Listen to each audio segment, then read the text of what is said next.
welcome to Growing and Cooking. We're out in the field. I'm Anne. I'm Andrea. We're with IFAS Extension in Polk County, and today we're going to talk about Barbados cherry.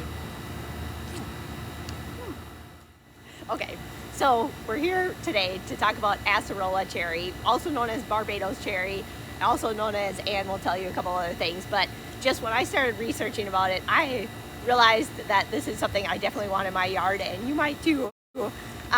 Okay, so first thing when I looked this fruit up is I found a bunch of you see I have all my studies here to back it up, but a lot of supplements, right?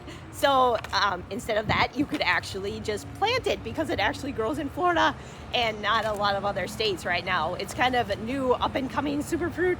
I think not a lot of people know about it, so if you can plant yours now, that'd be great. So it's called the acerola cherry, and it has a ton of benefits. So just 3 of them has enough vitamin C to equal your requirement for the whole day, and it has 50 to 100 times more vitamin C than an orange or a lemon.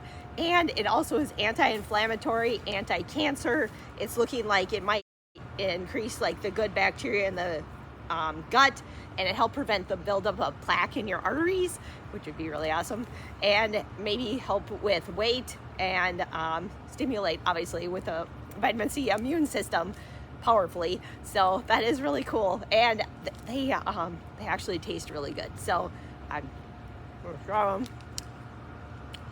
They're good. So sometimes people say they're tart, and maybe it depends on the soil and stuff, but these are really. Okay, so behind me we have the Malpighia glabra, and as Andrea mentioned, acerola cherry. It's also called Barbados cherry, and also a wild crepe myrtle. And so if you're familiar with crepe myrtles in the landscape, it is a very similarly growing plant.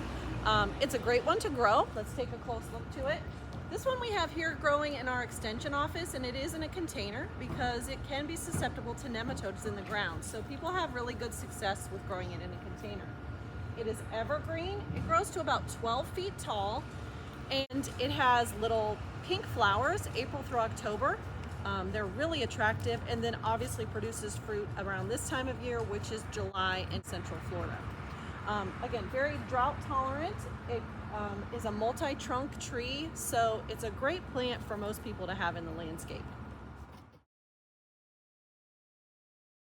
These cherries have a short shelf life and are highly perishable. So sometimes, like, what you do with it is, a lot of times it might be made into a puree, a juice, or juice concentrates, or a mix of juices, ice cream, gelatin, nectar, gum, fruit preserves, yogurts, sodas. But you can just eat it off the tree, or you could do what one study did, and they mixed it with tomatoes and made a ketchup.